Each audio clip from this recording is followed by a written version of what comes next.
Kecelakaan terjadi di Jalan Soekarno-Hatta, Palembang. Mobil truk numbur buntut truk kontainer yang lagi mogok di jalan sebelah kanan. Kena mobil truk yang lagi nyetir ganti ke sopirnya tewas di tempat.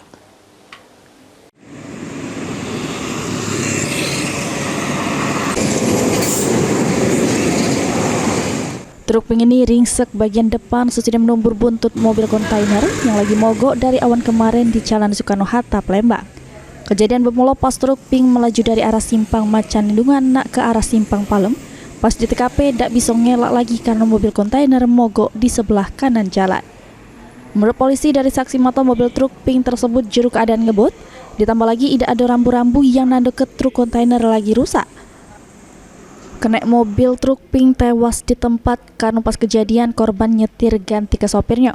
Sedangkan sopirnya mengalami luka-luka langsung dilarikan ke rumah sakit untuk dapat keperawatan.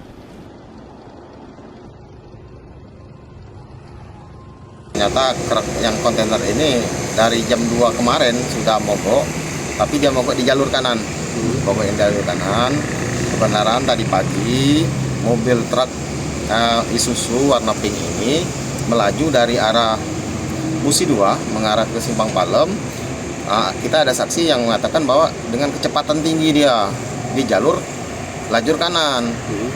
Mungkin karena dia terlalu ngebut tadi, ada mobil mogok, jadi dia banting setir ke kiri, nabraklah mobil yang bawa kontainer ini. Kedua mobil yang terlibat kecelakaan diamankan anggota Satlantas Polrestabes Palembang untuk penyelidikan lebih lanjut. Mulyadi, PAL TV.